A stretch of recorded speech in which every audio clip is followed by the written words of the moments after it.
Hello. Welcome to the Pirate History Podcast. We left off last time at the conclusion of one of those shipboard meetings that happened almost exclusively on pirate ships. The captains and crews were gathered together to make plans and ratify the code. This was a surprisingly everyday occurrence. It happened all over the Caribbean, relatively frequently in their secluded coves and hidden harbors. Right now, at this moment, there were 9 ships. All of them were small. There were barks and periaguas and open single-masted boats, but all told, they carried between 500 and 600 men. That's not a small fleet. It's not a huge fleet either. It's not as large as Morgan's or even the fleet of John Coxon and Bartholomew Sharp some 2 years earlier, but it was no slouch either. But again, though, this was a relatively typical sight in those days. Several hundred pirates meeting off the coast of the Spanish Main, planning a raid. Well, if you knew where to look, you were likely to find one of those. You see, in a lot of ways, this time period right here was the real beginning of the golden age of piracy. Now, of course, that whole idea of the golden age is something historians named the period, and there's endless arguments about exactly what it means when you look back on it.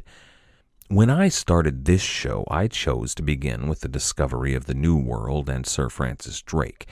He was the first and the greatest, and certainly the most famous of the English rovers, and he really inspired generations of English pirates to come after. But of course, he wasn't really a pirate, after all. His actions sometimes walked a tightrope of legality, and he had sort of a rob the Spanish, ask questions later attitude, but he was still a commissioned privateer of the crown. Now, most historians tend to look at Henry Morgan as the dawn of the Golden Age, that era of buccaneers and the Brethren of the Coast, the combined English and French and Dutch corsairs that were raiding and attacking the Spanish Main with impunity for years. Well, that was a perfect time period, and with Port Royal actually being the hive of scum and villainy that it's been made out to be, it's picture perfect. That Buccaneer era could be, and it often is, seen as the dawn of pirates, but still, something doesn't quite sit right with me. See, Captain Morgan does cut a dashing figure on the labels of bottles of rum, and his myth is certainly one of a bloodthirsty pirate, but to even call him Captain Morgan is something of a misnomer, really. Captain Morgan only properly describes him for maybe 4 years of his life at most, only 2 campaigns, honestly, and after that he becomes something else. He becomes Admiral Henry Morgan, commander of the British Jamaica Station and a commissioned leader of men. And then after all that, he becomes Governor Sir Henry Morgan, knighted by the king and commissioned to oversee England's largest and most profitable colony in the West Indies. Morgan owned 5 plantations. He owned hundreds of slaves. He appointed and promoted military men and naval officers. He signed reports and letters that were read by Parliament and the Lords of Trade and the Privy Council and the Lord High Admiral, even the King, not to mention all of the Spanish viceroys and Lords of Trade of the French and the Dutch. Is that the typical career path of a lowly pirate? I mean, of course not. And much like Francis Drake, Henry Morgan had legal authority in all that he did, as did most of the buccaneers in the Brethren of the Coast. They were privateers. They had some form of legal authority, be it from their Admiral Morgan or even carried on their person. And so did the thousands of men that were sent to the West Indies and into the South Pacific in prosecution of that Third Anglo-Dutch War. They were legitimate, legal, commissioned privateers during wartime. But then when that war ended, they were just sort of left there. There were thousands of veterans, men who were in their 20s and 30s on hundreds of ships with, all of a sudden, no jobs and no prospects. I mean, what could they do? They weren't about to take up a job on a sugar plantation, and they didn't have any money to buy land. If they wanted to trade legitimately, they would have to get a license through the East India Company. All they had were ships and guns. And so it's here in that period right after the war, in the late 1670s and early 1680s, that we suddenly see literal armies of men taking to the sea to plunder and pillage and pilfer whatever they could get their hands on. I think it makes a decent argument that this moment, right here, is the dawn of the Golden Age. Now, of course, it's a lot more complex than that in reality, and at best you could really call this the dawn of the first Golden Age of piracy. This would lead to all sorts of international crises, and you'd think that England would learn her lesson, but we'll see this scenario play out again in about 30 or so years. But this era right here is often underrepresented by popular culture. In the Pirates of the Caribbean franchise, we start off in Port Royal, and the series takes us on to Tortuga. It's all very 1665, but then, out of nowhere, a couple of movies later, we have Blackbeard show up like it's 1718 all of a sudden. I mean, are we supposed to believe that that time jump happened? Or did they just choose to ignore that 30 or so years? I think something here is a symptom of how the pirates in this underrepresented time were portrayed by their contemporary writers. Alexander Exquemelin was perfectly happy to embellish in his story. He was willing to sex it up a bit, add in a dash of torture here and there, and then top it off with the main character burning Panama to the ground and holding a Spanish princess hostage as a prospective concubine. I mean, that's a great story. And then later you see Captain Charles Johnson, whoever he or she may actually have been, absolutely writing a work of fiction.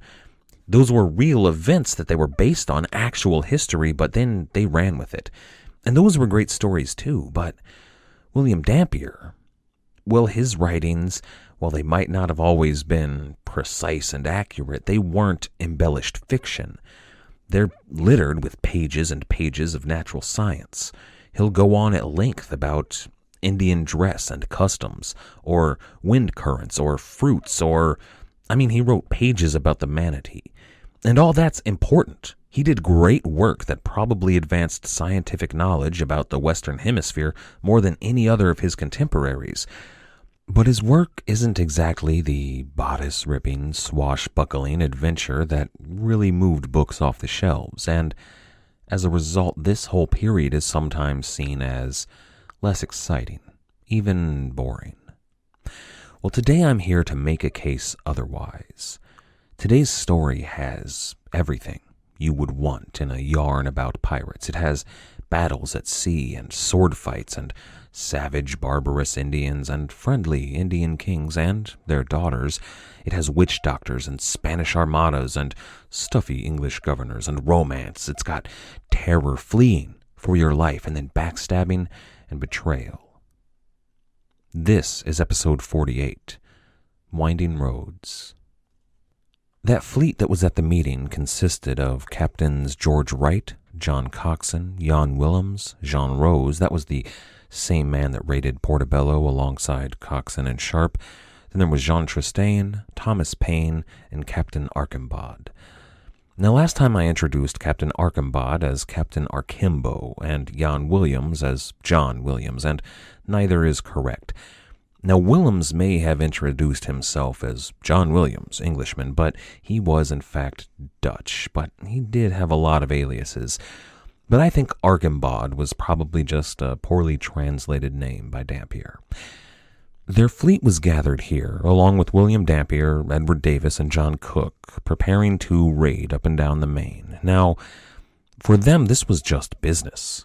These weren't the romanticized rebels or anarchists that later pirates became and more were shown to be.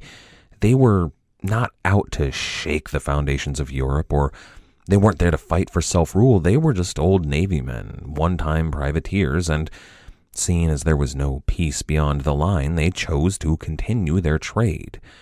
So they raided Spanish cities, and they took Spanish ships. They stole Spanish gold when they could find it. It was a really just natural occupation. They'd been doing it in one form or another for basically their entire adult lives. And as far as any of them were religious, they were all Protestants. The English and the Dutch obviously were Protestant, but even the French in the fleet were Huguenots and Calvinists. The Spanish were a natural target for them. So they chose a target and they prepared to set out. But before they were going there, their first destination was to be a small island called San Andreas, just west of Providence Island. There they hoped to find some ships to steal, but if not, there were plenty of strong, tall cedar trees there to build some sloops. Now, Dampier, Davis, and Cooke, and all of the other men who'd recently arrived from the Pacific over the Isthmus, needed to find a crew to join. Most of the ships, though, were small and already full. The only one that had any room was the ship of Jean Archambaud, so they went aboard his ship. Now, at first, it seems like everything was going all right, despite them being a minority of Englishmen on a French ship, but it soon turned pretty awful. According to Dampier, the French were lazy, incompetent seamen. Quote, "Indeed, we found no cause to dislike the captain, but his French seamen were the saddest creatures that I ever was among.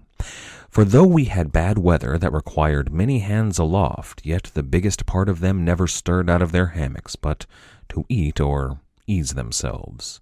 End quote. And just in case you're wondering exactly what Dampier means by ease themselves, he goes into some detail about the head on board a ship and the process by which men relieved themselves while on deck. Now, this was an altogether unpleasant voyage, but if you notice in that quote, he mentioned something about some bad weather. Their fleet was assaulted by a sudden squall and a thunderstorm that followed. It wasn't a bad storm, it wasn't a hurricane, and for most ships it wouldn't have been much of a problem, but these small, empty pirate vessels were tossed around, and quickly they lost sight of one another. Now, the storm didn't last very long, and Captain Archambaud's ship at least survived. The crew got their bearings, utilizing some of Dampier's navigational skills, and they set a course northwest for San Andreas. It only took a few days for them to arrive. But when they finally do arrive, there's no one else there. It's just a small, empty, deserted little island. There are trees, yeah, but around the island there's hardly any fish, and there's no turtles to speak of. There's no birds large enough to bother hunting. There was no food, is what I'm saying. Now, they could still conceivably build a sloop, but if no one else arrived to join the crew, then why would they bother? They hardly had enough men to crew their own little ship, much less a larger one. But later that day, Captain Tucker arrived. His was an even smaller ship, hardly worth noting, and it had no guns, just a few men. His whole crew could go ahead and climb aboard Archambaud's craft, and they still wouldn't need to build another ship. And still, even that ship with all of those men on board wouldn't be enough to take much more than a fishing boat. So they continued to wait. Now, the next day, they spotted some sails off on the horizon. There were two ships they saw. One of them was small, and one was significantly larger. And they were headed right for San Andreas, right for the pirates. So they set about getting the ships ready to sail at a moment's notice, just in case, and they readied their guns. But they didn't leave. They lingered. The ships got closer, and the lookouts noted that the larger ship had Spanish sails, but still, they chose to linger. At the very least, they might be able to take the fight to any Spaniards that arrived and take that ship. Now, I think it would surprise most of us in the modern world just how slow these sailing ships were. I mean, battles at sea could take hours unless it was one of those great big naval engagements between ships of the line. A sea battle, though, was mostly maneuvering for position, and chases at sea might take days, with very little really changing during that time. And these men waiting on a ship of unknown origin who was potentially hostile, waiting for that ship to arrive from the horizon could take the better part of a day. Now, I imagine it was tense. They didn't know who was out there, but also, don't you think it was kind of dull? I mean, you knew you might end the day dead or in chains, but until then, you would sort of just be hanging around. But finally, the ship hailed them in English and dropped her sails. It was Captain George Wright, who was aboard a Spanish tartan with his old ship in tow. Now, a tartan is a small single-masted ship with a lateen sail and a foresail. That is two triangular sails, one attached to the bowsprit out front and the other attached to the mainmast. Very similar to the sloops that they intended to build, and They would be fast and agile. They would be able to attack against the wind. If you think about a modern racing sailing boat, only, covered with guns and filled with heavily armed killers, well, you've got the picture. For the pirates, this was a perfect prize. If they transferred the guns from Captain Archambaud's ship, and as well as Captain Wright's, she would have 12 guns, plus 4 swivel guns that she already carried, and about 100 men. The only problem there was that it would incorporate 3 ships and 3 crews and at least 4 captains, including John Cooke. Now, Wright, of course, agreed to take everyone on board, but they all had to agree to sail under his singular command, and not everyone was willing. Now, John Cooke, William Dampier, and the other Englishmen immediately asked permission to come aboard. They were not at all happy with Archambaud's ship, and they told Wright all about how it was. There was some quavering on Wright's part, but eventually he agreed. Now, this was better for the case of the tartan, but it still wasn't enough to fill her. Archambaud was the sticking point. He didn't want to come aboard, nor did his men. Despite the fact that they hardly had enough men to crew their single ship, well, it was a good ship, and they didn't want to lose it. So they came to a compromise. Captain Tucker would go aboard Archambaud's ship with his closest officers, while the rest of his crew would sail under Captain Wright. And that's not a bad deal. Both ships would be adequately crewed, and they would have plenty of guns between them. Honestly, it was really even a little bit better than having one fully crewed, heavily armed ship. It would give them the opportunity to trap ships between them, or lure ships into an ambush, or at the very least, it would give them a spare vessel should one of their other ships sink. Now, right here, I considered talking all about the backstory of Captain Wright. It's not a bad story, but it's really not a particularly important one here. Captain Archambaud even has a bit better of a backstory, but still, it's nothing special. They were both fairly prominent privateers during the war. They both started off as Navy officers, and they were given commissions to raid enemy possessions. They were even occasionally trusted to carry vitally important messages. And maybe someday I'll talk more about that war, but those are war stories.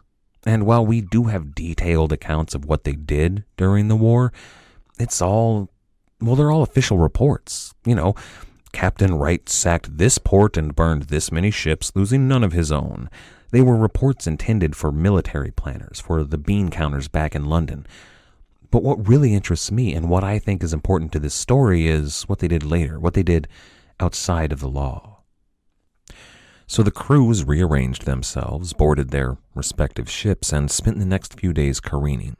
They cleaned the hulls, they loaded guns, they moved food and rope and tar around, they adjusted the rigging.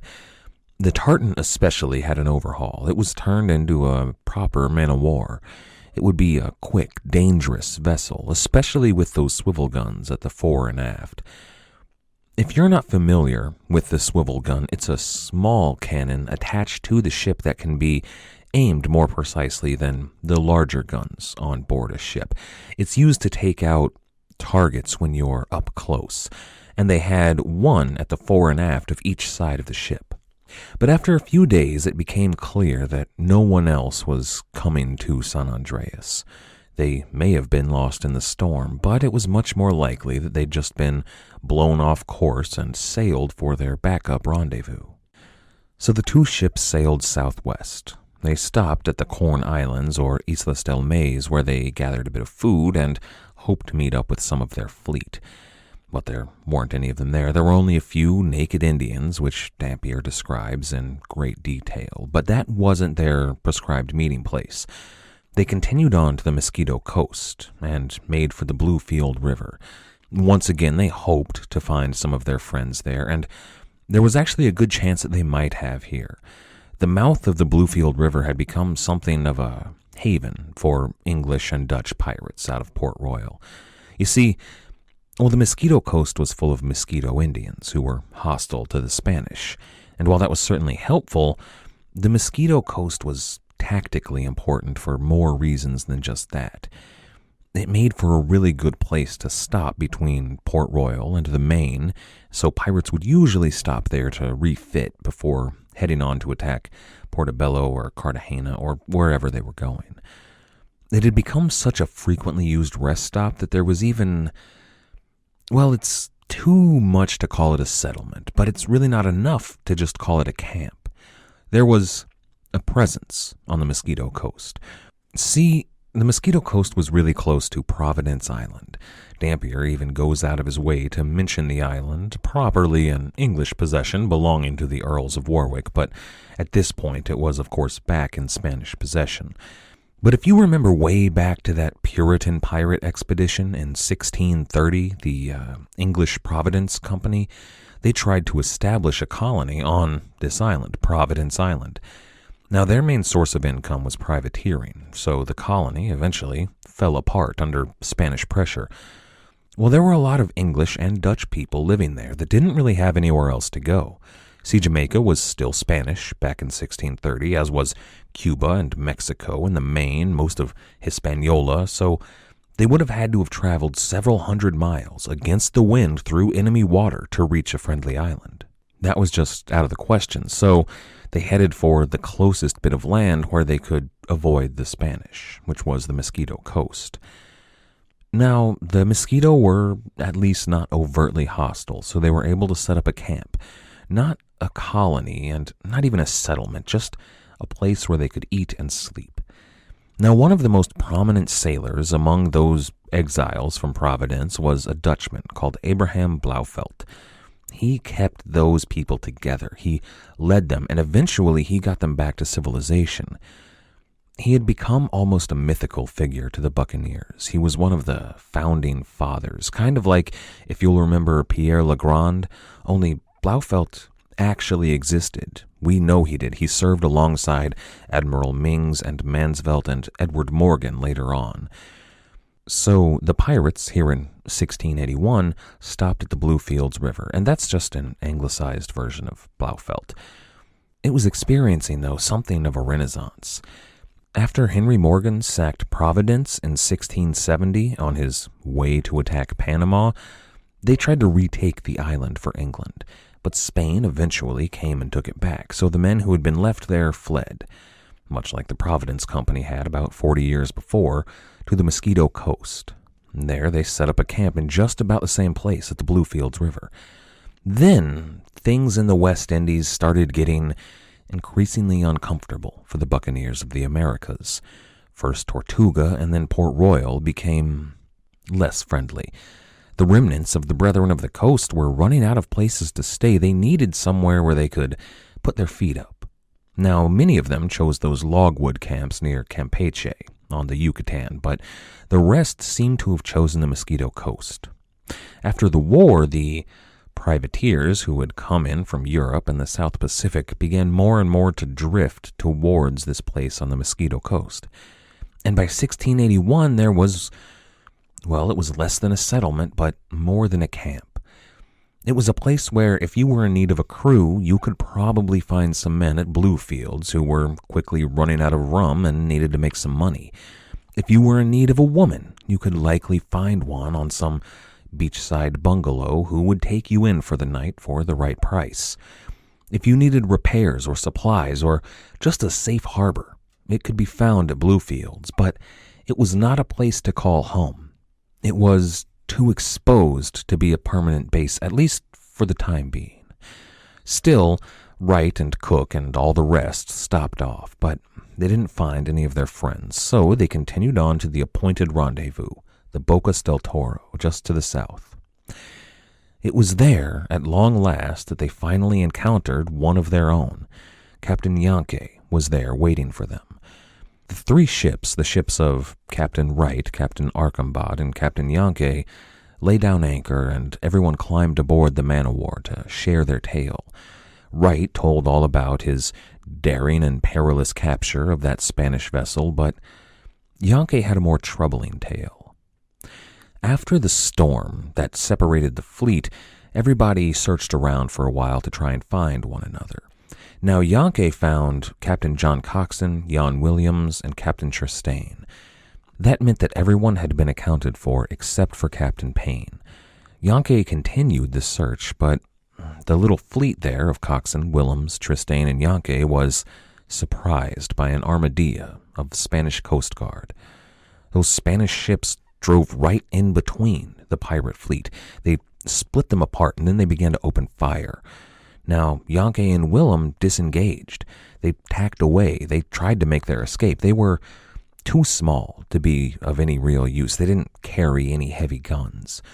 But John Coxswain and Tristain covered them with suppressing fire.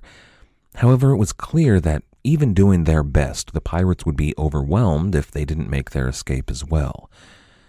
In a very daring move, they both tried to flee at once, in opposite directions. You see, they had ships between them and ships surrounding them, but if they fled at once in opposite directions, they might be able to split the armadillo in half. If they did so, then it was potentially possible that they could regroup and then take on the Spanish properly.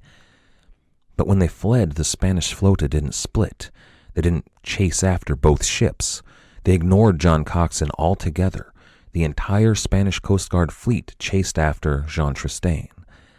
Now, this was a good move by the Spanish. They had a much better chance of taking at least one pirate ship down if they stayed focused and didn't get separated.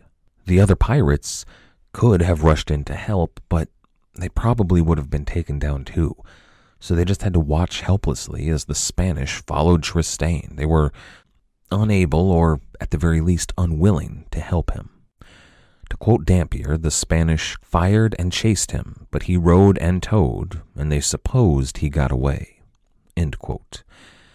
So Captain Tristain had been chased off, and Captain Payne was, well, who knows where. They all kind of assumed he'd been either sunk or captured.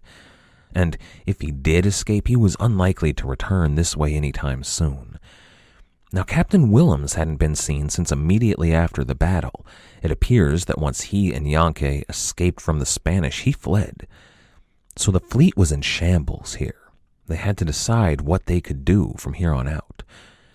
John Coxswain and Jean Archambaud thought it was foolish to continue on.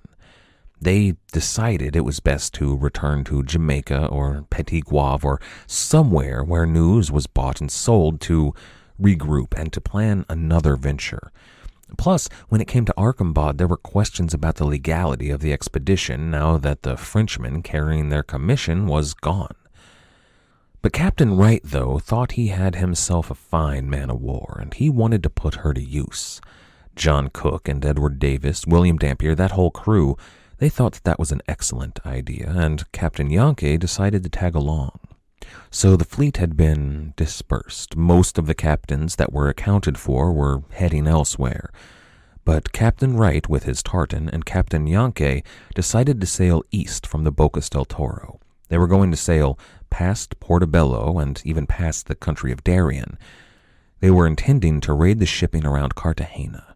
Now, their ships were mostly in fit sailing condition, so they didn't have to wait around this time. In one of those moments that historians can look back on and see the almost comic timing of it, Captain John Payne arrived in the Bocas del Toro on the heels of those two ships. The entire fleet had already left at the time he arrived.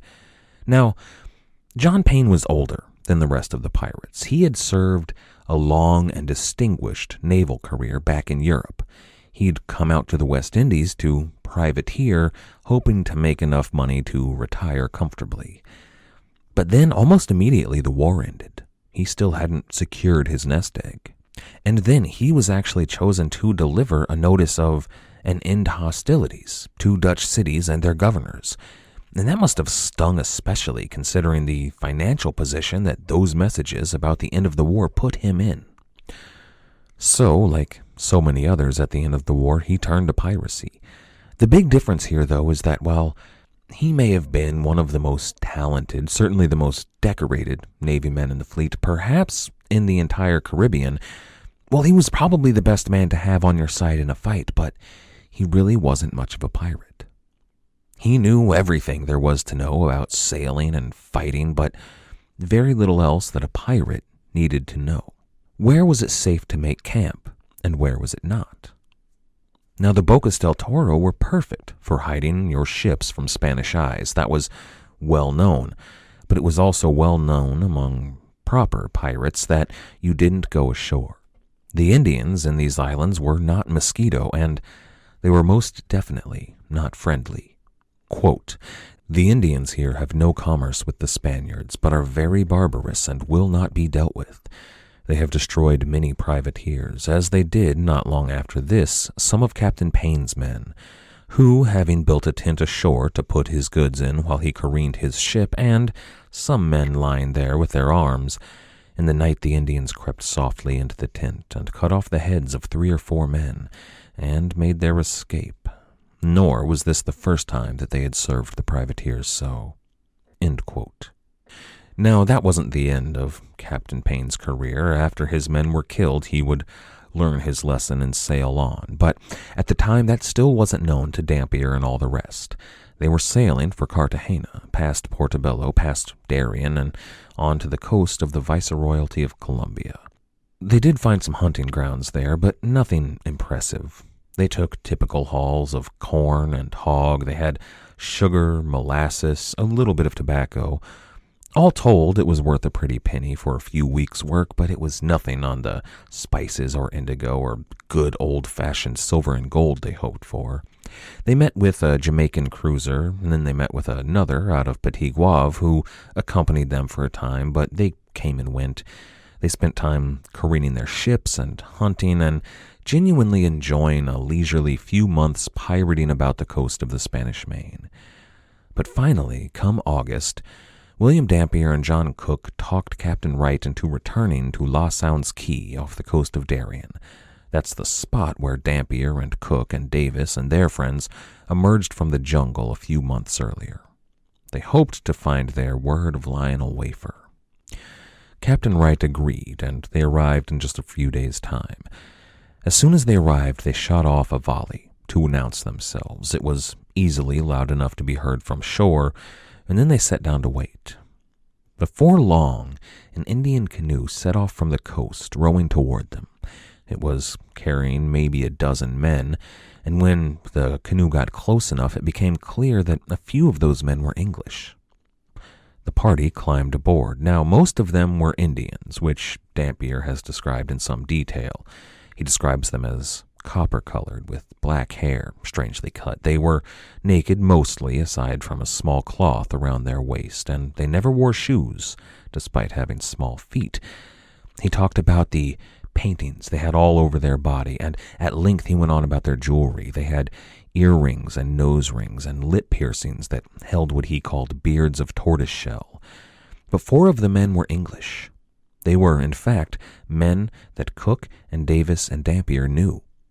Robert Spratlin and William Bowman were there, if you remember those two who refused to cross the river after Mr. Gainey had drowned. The other 2 were Mr. Richard Godson, the druggist, scholar, gentleman, the translator of the Greek Testament, and then there was Mr. John Hinkson, mariner. Those 2 had been assumed dead long ago by Dampier and the others, so all around this was a happy meeting. But Lionel Wafer was nowhere to be seen. Well, he had been loved, but his injuries were, after all, quite severe. That burn down to the bone, and then his river crossing, it was no surprise he didn't make it. While all of the Englishmen were shaking hands and embracing and enjoying each other's company, questioning each other about just what they'd been up to for the past months, one of them, who was not named, turned to look at those Indians, sitting back on their heels, as Indians like to do, all huddled together. And then, suddenly, that pirate exclaimed, quote, "Here's our doctor!" End quote. And it was, in fact, their doctor, Lionel Wafer. But he looked very much to have gone native. He was deeply tanned all over his body, as he was nearly naked. All he was wearing was a loincloth and a silver sheath around his genitals. Now, that was different from the Kuna. They didn't have that little piece of ornament, but he was painted all over in the Kuna fashion, and his hair was strangely cut, as the Kuna wore theirs. And then he had a nose ring, in his septum, in the middle of his nose. He had earrings and necklaces. He was covered in feathers and beads. He looked like a native son of the Kuna. I mean, it had only been a few months, but had he already gone native?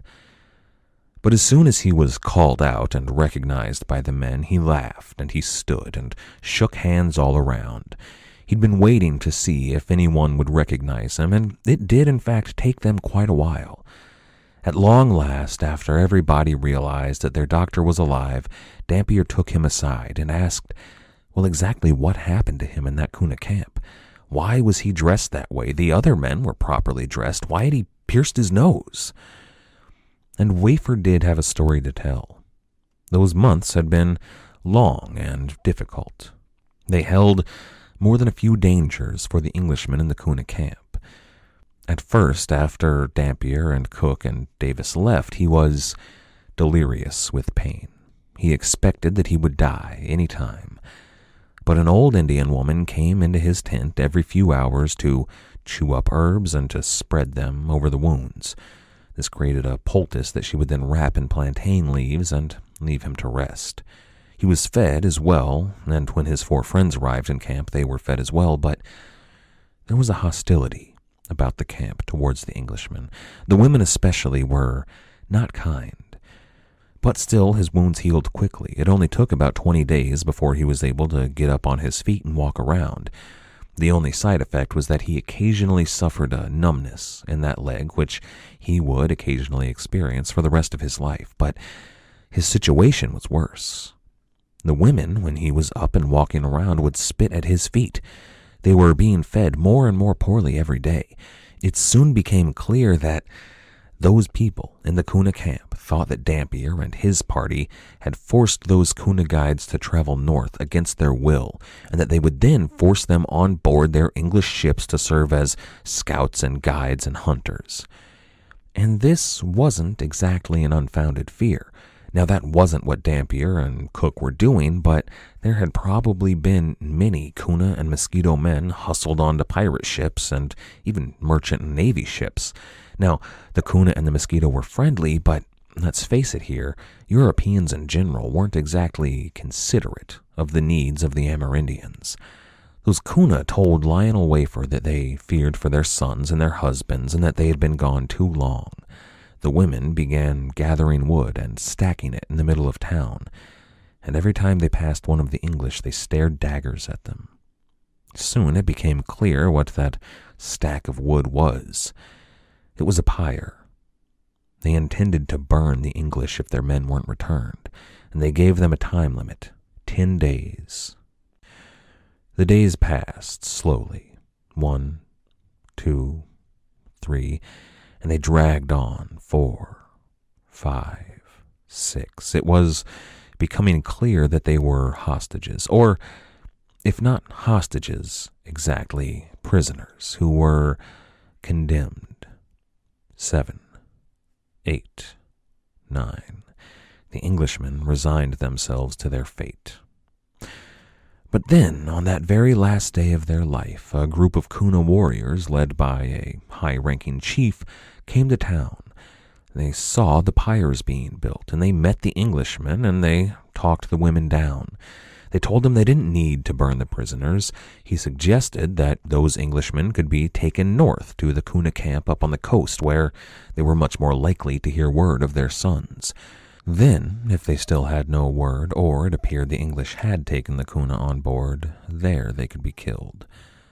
So the Kuna took the Englishmen north. It was a perilous, terrible journey. It nearly claimed all of their lives, but at long last Lionel Wafer found himself at the mercy of a Kuna king who had a wife that had taken ill. Wafer was known to be a doctor, so he was taken to her, and he found she had a high fever. But then the Kuna took her out into the river and placed her on a stone.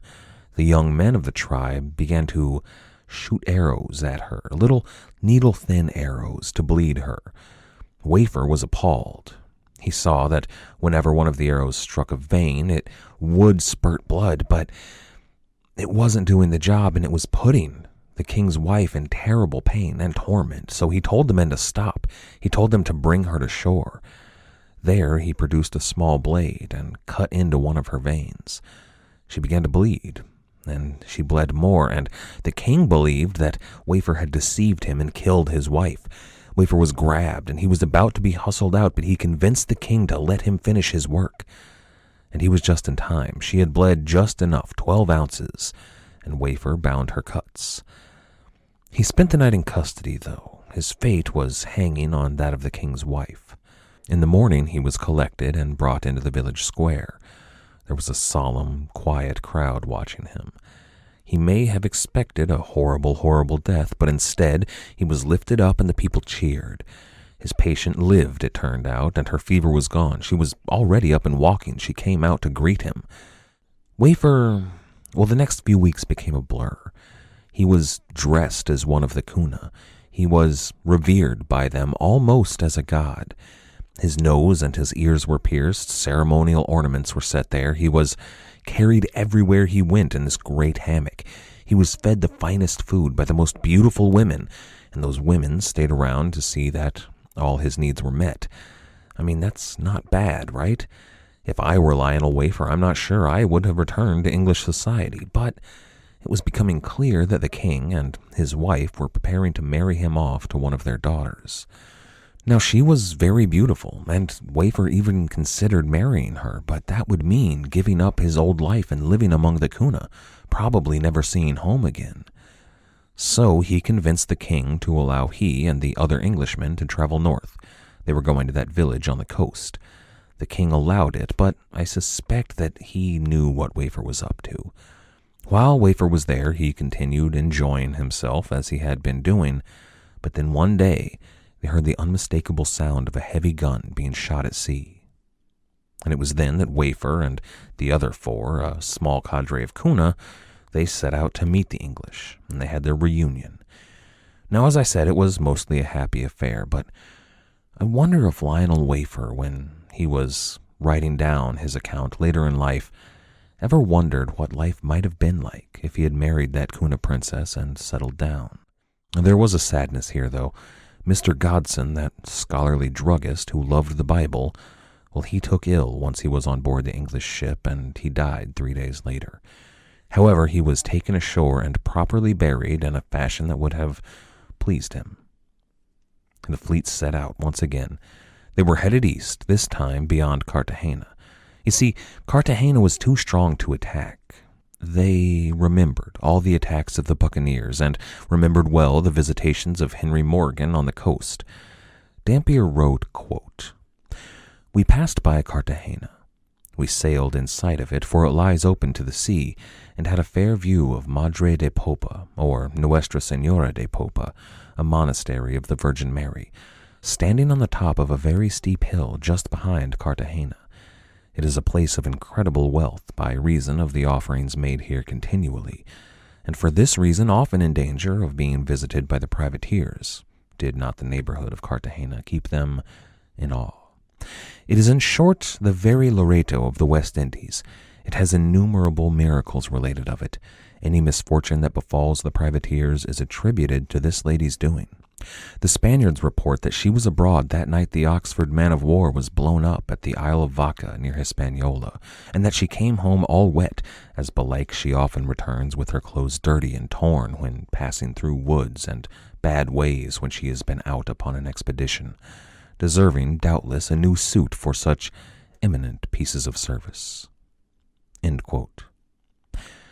What he's saying there is that they stood in awe of the monastery in service of Mary, and no privateers dared attack the place. He's also saying that the Spanish tradition held it that, and he relates this with awe, that it was in fact the Virgin Mother, Mary, who traveled the ocean on that night in January 1669 when Morgan and his lieutenants were all aboard the HMS Oxford.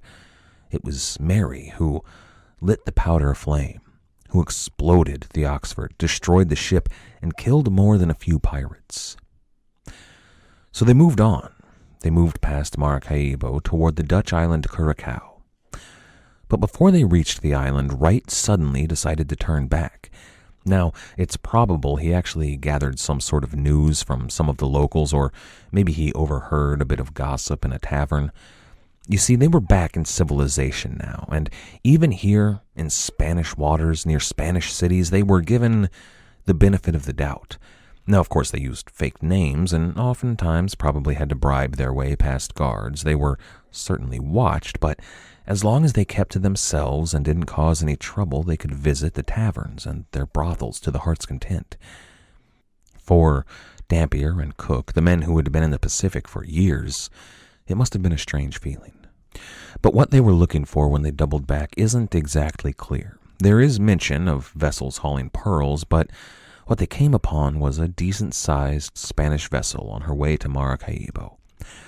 Wright was the pirate to catch up to her first, and he engaged the ship. He opened with a volley from his big guns, and then he switched over to those swivel guns and small arms.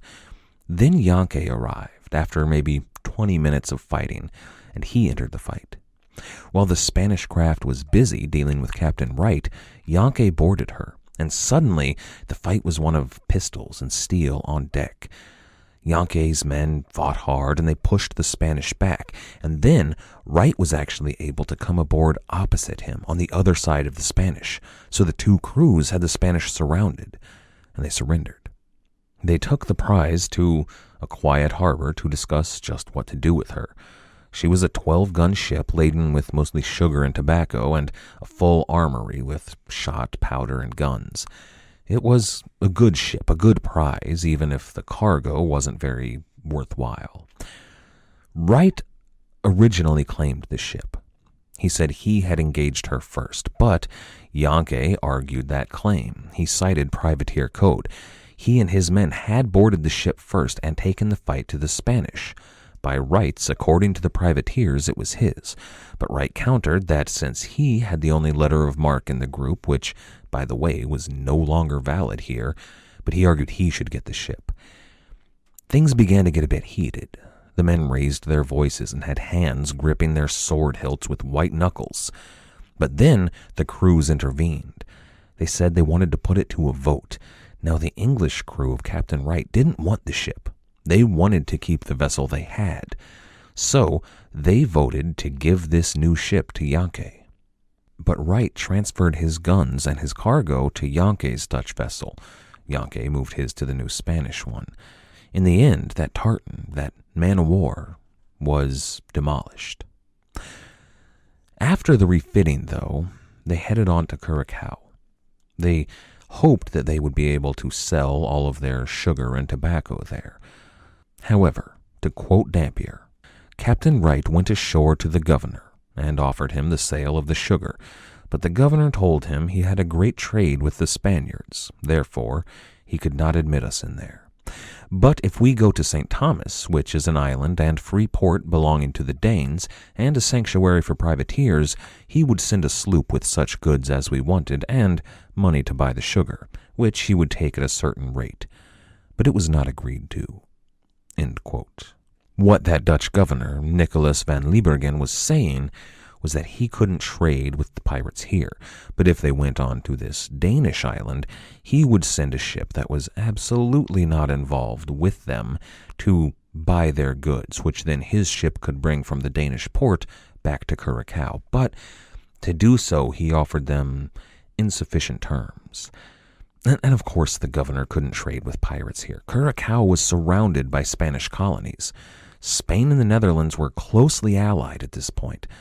Curacao had basically become a giant Dutch warehouse that handled all of the goods Spain needed to sell. It has a fascinating backstory, and eventually I want to get around to telling the story of the Dutch in the West Indies. It's a complicated story, though, and I need to wrap my head around it before I can do it justice. So the pirates continued on. They skipped past St. Thomas and sailed on to what they called Salt Tortuga. Now, that was an island off the coast that resembled a turtle. That was in April 1682. A lot of time had passed. They had pirated about for months. Now, they called Salt Tortuga to differentiate it from the French Tortuga up near Hispaniola. That's the city that we've talked quite a bit about, but Dampier just totally brushes it aside. He sounds like some 16-year-old punk who proves just how obsolete all of your opinions and reference points are. He's like, yeah, I guess I heard Tortuga used to be cool, but nobody goes there anymore. It's so 1660 late. Everyone goes to Petit Guave now. Why don't you know that? But of course he was right. Tortuga was well past her privateering prime. Now, the pirates knew that they could sell their cargo in Petit Guave if it came down to that, but they had a long way to get there and the whole of the Windward Islands to try their luck. Those were the most densely populated and competitive islands in the West Indies. They were sure to find something there. But they didn't find anything there. No one would trade with them. They had become pariah in those Lesser Antilles. They were chased off at the docks more often than not. Sometimes they were threatened with arrest. Once they were even actually detained until it became pretty clear that a few hundred angry, drunken, armed, and quickly becoming broke pirates would descend on the magistrate's office if they weren't released. Now, they did catch a break. They had been rebuffed by the governor once again and were sitting on the street, starting to feel a bit hungry. Wright was then approached by an Irish trader who was fresh off the boat from the old country. He said he had a hold full of salted beef, and the prices here weren't what he had expected. So this Irishman was willing to trade some of his beef for some tobacco and sugar, which he had a license to trade. He could absolutely move. Now, this wasn't exactly the purses full of gold that they were hoping for, but the men were growing hungrier and more restless by the day. They needed something, so Wright agreed. He also stipulated that they had to throw in a cask of rum. They did have a second piece of amazing luck in those few months that they spent wandering aimlessly around the Caribbean. They happened upon a few other pirates down on their luck in what they were quickly realizing was a society that was leaving them behind. Those pirates were none other than Captain Tristane and Jan Williams. As it turned out, they had both made it safely away from that Spanish Coast Guard fleet and made their way here to the Leeward Islands. They were safe and sound, not in a Spanish prison, as it had been feared, but they were just as disaffected as Captain Wright and his crew.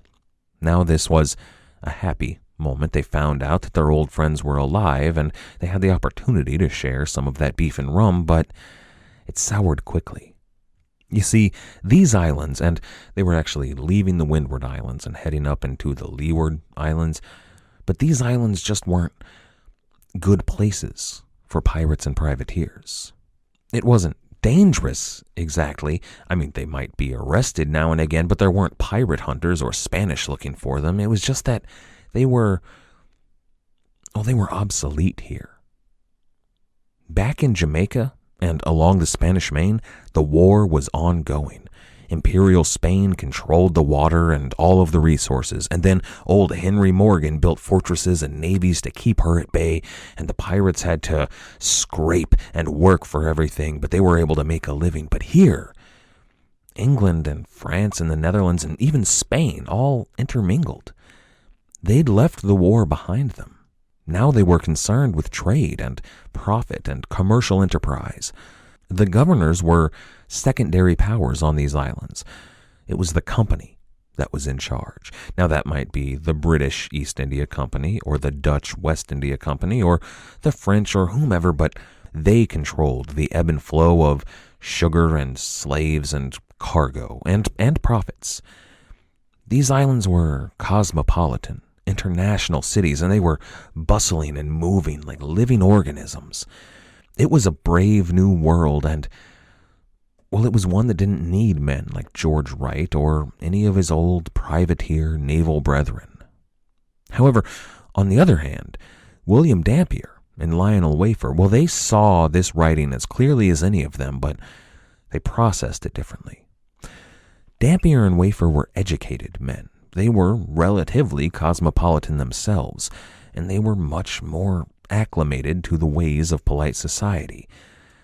So they brought what they saw to John Cooke and Edward Davis. This voyage was going nowhere, they said. The fleet had met an impasse, and nothing that these old sea dogs can do would change that. So these men, Cooke and Davis and Dampier and Wafer, well, they were all younger. They were more vital. They were certainly more vital than their captains and most of those men, and they realized that they quickly needed to unhitch themselves from this sinking ship. Cooke and Davis made it their personal mission to capture a ship, any ship they could find, as long as she was seaworthy. As you might imagine, it didn't take long. They were skilled pirates. They sailed on for a bit, but just off the coast of Puerto Rico, they took out a boat and captured a Spanish merchantman who was small and fast, and they brought that ship back to the fleet. Now this resembled in a lot of ways what they had done back in the Pacific under Bartholomew Sharp. They were acting independently. This time, though, their companions were having none of it. Wright, when they came back, announced that he was leaving the fleet. He said that he was going to try his luck selling this cumbersome cargo elsewhere. He wanted to spread out the web, we'll hit twice the ports that way. Now, it may have been that he was upset at losing so many skilled crewmen. You see, that new ship was filled up with English crew. All of those Pacific Adventure veterans were there. John Cooke, Edward Davis, Dampier, Lionel Wafer, even Spratlin and Bowman and Hinkson, and then all of the others that had escaped the Pacific. But there were even a few new recruits who saw that, they had a far better plan than those other older captains. John Cooke was once again made Captain John Cooke, and they spent a few days getting their ship ready. They turned her into a bona fide pirate ship. She was lean and she was fast, and then they anchored off the coast of Hispaniola. They were coming very near Petit Guave, which many hoped would be the end of their journey, where they could sell their cargo. But in the night, while the Englishmen were sleeping and finally feeling secure for the first time in months, a fleet of canoes rowed over to their new ship. They were skilled and rowed silently. The men in those canoes climbed aboard this newfound English ship without so much as a noise. They drew their cutlasses and their pistols. They snuck into the crew's quarters and positioned themselves around the room. And then they struck. They didn't fire, they didn't stab, they didn't strangle anyone. They bound that crew of English pirates. They held them at gunpoint, and they took their leaders captive. It was revealed that the perpetrators, those dastardly pirates, were none other than Captains Yankee and Tristain and their company of French privateers. You see, where they were, off the coast of Hispaniola, was French territory. And Captains Yankee and Tristain had letters of marque from the French governor. They had commissions from the governor at Petit Guave, and they wanted this new pirate ship for themselves. They wanted it along with all of the ships and the cargo of their own. So they took each and every English pirate captive and took command of the ship. This is the worst sort of betrayal. If it was revenge, well, maybe you could understand. But what was there to revenge here? None of these men that they took captive had been there to abandon Captain Tristain when he was being chased off by the Spanish. This was just greed. This was greed of the lowest, dirtiest, most rotten sort. Now, I'm wondering here if Captain George Wright didn't know that this was coming, or at least didn't suspect it was coming. He just sailed off looking for other ports, but he did so before they entered French water. He sailed south to avoid their territory, and he left Cooke and Dampier to their fate. If they had stayed on his ship, he would have obviously brought them along, but they took their own ship, and they left his crew. So he let them sail on, unknowing, into these French waters. And here's the rub. Those Frenchmen were legally privateers. They were completely within their rights on this entire voyage. They were seen to the will of the governor and, by extension, of King Louis XIV. The English, though, were nothing more than pirates. They had zero authority. This was, on some level, the duty of those scheming, vile, detestable French dogs to turn them into the authorities in Petit Guave. They were doing the right thing, at least according to the kings of both France and England. Cooke, Davis, Dampier, Wafer, all the rest, They realized that they had been played. They knew that they had been played brilliantly. They'd worked for years, more than 3 years since they had seen Jamaica, and for Dampier and Wafer, more than 7 or 8 since they'd seen England. And they had now nothing to show for it. They had no money, no cargo, and no ship. And they realized that the possibility was very strong that soon they would be hanging from French gallows at the behest of a man that they had trusted, a man that they had called their friend. So the crew was put ashore at Isla Aveche, off to the south of Hispaniola. That's the very same island where the Virgin Mary had appeared to destroy the Oxford. Perhaps the Spanish were right. Maybe she did deliver punishment to the pirates. They realized that at least this was a poetic enough place for that to be the case. The English were marooned. They had no guns and really nothing in the way of provisions, certainly no ship. But what happens next differs, depending on the account you read. According to some, Jan Willems, a Dutchman, realized what had happened and sailed back to Isla Aveche to rescue the English. But according to William Dampier, it was actually Captain Tristane that took 10 men on board his ship, including Cooke and Davis. You see, here's the thing. If it was Jan Willems, he was going back to rescue them out of that sense of duty and loyalty I talked about among the pirates. But if it was Tristane, then he was taking them before the governor to see that they were properly executed. This is about to become an important distinction. There were a few men on board a ship headed to Petit Goave that next day. When they arrived, the French crew went ashore to enjoy their first night back in what was basically their home city. But while they were away, the English took control of their ship and sailed it out from under the nose of the captain, the harbor master, and the governor. Unfortunately, William Dampier wasn't there, so we don't have any details about what happened. But we do know that they returned to Isla Aveche in the night, and they rescued their countrymen, and they sailed away without anyone knowing what they had done. They sailed past Petit Goave, along the coast of Hispaniola in the night, toward Tortuga, that is, French Tortuga, and onward to their final destination, the North American colony of Virginia. That night, when the men realized that they had made good their escape, they named their new ship, under Captain John Cooke, the Revenge. But here's the question. If you choose to believe Dampier, that Tristane had betrayed them, then that was an apt name. They had taken their own ship back in retribution, as well as all of his cargo. It was revenge. That's a good, and that's a morally defensible story. That sounds good before a judge, right? It was those filthy French all along. But if it was in fact Jan Willems who rescued the English, and they stole his ship, well, that was an act of rank backstabbing betrayal. And, well, considering what was going to happen in the story to come, the name Revenge takes on a hint of prophecy.